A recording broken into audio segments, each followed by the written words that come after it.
یعنی سورت کا پورا خلاصہ انشاءاللہ 1 منٹ کے اندر. جی آپ نے سوال کرنا ہے, آپ نے کوئی آیت پڑھنی ہے, تو یہ بچے انشاءاللہ آپ کے سامنے مختصر, سارے بھائی تشریف رکھیں, انشاءاللہ آپ کو بہت مزہ آئے گا. جی سوال کریں, کوئی آیت پڑھ دیں, کوئی حافظ قرآن.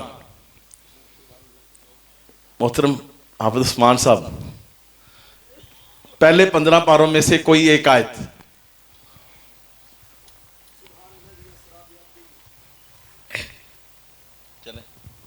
پارہ نمبر 15, منزل نمبر 4, پاؤں نمبر 1, سورت نمبر 17. سورت کا نام سورت بنی اسرائیل.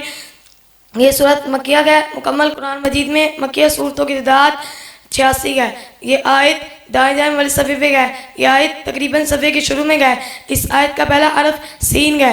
سین مکمل قرآن مجید میں 2553 دفعہ آیا ہے. سین کے اوپر پیش ہے. پیش مکمل قرآن مجید میں 8804 دفعہ آئی ہے. اس صورت میں 8 اہم مضامین بیان ہوئے. نمبر 1 سفر اسراء و معراج. نمبر 2 بنی اسرائیل کے طریق عروج و زوال. نمبر 3 انسان کی کامیابی اور ہلاکت کے اصول. نمبر 4 اسلامی ریاست کے بنیادی اصول. نمبر 5 شیطان کو فساد برپا کرنے کا موقع نہ دو.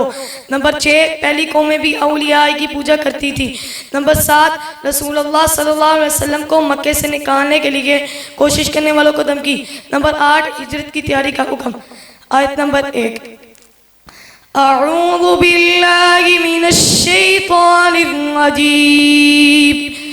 بسم اللہ الرحمن الرحیم.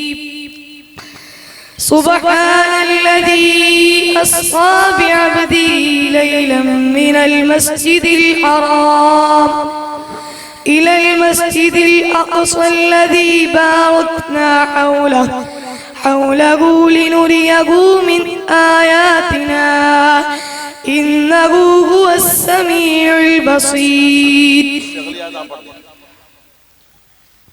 منزل نمبر 4, پارہ نمبر 15, پاؤں نمبر 1. وآتينا موسى الكتاب وجعلناه هدى لبني إسرائيل ألا تتخذوا من دوني وكيلا ذرية من حملنا مع نوح إنه كان عبدا شكورا. ایک اور بھائی سوال کر دیں, یہ تو شروع سے پوچھا ہے. جی ربنا لا تزغ قلوبنا بعد إذ هديتنا.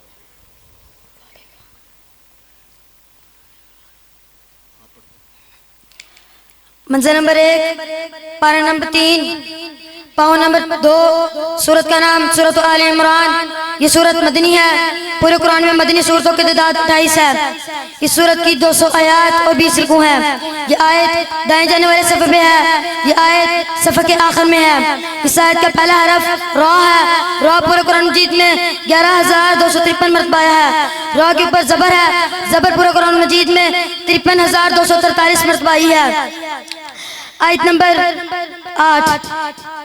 اس صورت کے اندر 11 اہم مضامین بیان ہوئے ہیں. نمبر 1 آیات قرآن کی 2 اقسام, محکمات اور متشابہات. نمبر 2 اسلامی اللہ تعالیٰ کا پسندیدہ دین ہے. نمبر 3 اولاد لینا یا دینا کسی نبی کے اختیار میں نہیں, ایک سچا واقعہ. نمبر 4 حضرت عیسیٰ علیہ السلام کو آسمانوں پر اٹھا لینے کی پیشگی اطلاع اور مخالفین کو عذاب شدید دینے کا وعدہ. نمبر 5 اہل کتاب کی ایک خفیہ سازش. نمبر 6 امت محمدیہ ہی تمام امتوں سے بہتر ہے. نمبر 7 سود علی الاطلاق حرام ہے. نمبر 8 مصائب تمہاری اپنی کوتاہیوں کے باعث تم پر مسلط ہوتے ہیں. نمبر 9 غزوہ عمرہ الاسد میں مسلمانوں کی فتح عظیم. نمبر 10 جنت میں لے جانے والے چند محبوب ترین اعمال. نمبر 11 اہل ایمان کو ہمہ وقت جہاد کے لیے تیار رہنا چاہیے. آیت نمبر 8. اعوذ باللہ من الشیطان الرجیم. بسم اللہ الرحمن الرحیم. ربنا لا تزغ قلوبنا بعد إذ هديتنا وهب لنا من لدنك رحمة إنك أنت الوهاب.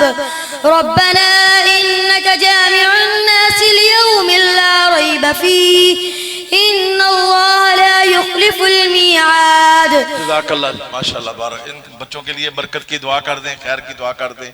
پورے پاکستان کے اندر الحمدللہ اس نوعیت کا جو کام ہو رہا ہے اور اسی ادارے کی یہ ایجاد ہے. یہاں سے اساتذہ کرام تربیت لے کر تعلیم حاصل کر کے الحمدللہ ملک پاکستان کے مختلف حصوں میں اسی طرح کام کر رہے ہیں. تو ان بچوں کے لیے دعا فرما دیں. اور اسی طرح میں آپ سے درخواست کرتا رہوں گا جس طرح شیخ صاحب نے فرمایا کہ الحمدللہ اللہ تعالیٰ کے فضل و کرم سے 3 سے 3.5 سال کے ٹارگٹ میں مکمل حفظ، ترجمہ، تجوید، مڈل تک سکول کی تعلیم، حمد و نعت، تقریر کرنے کا انداز الحمدللہ اس ادارے کا سکھایا جاتا ہے. یعنی صرف سادہ حفظ قرآن نہیں، تو الحمدللہ بچوں کو جس طرح ایک ایک سورت کے گویا کہ اس نے پورے سورت کا خلاصہ بیان کر دیا.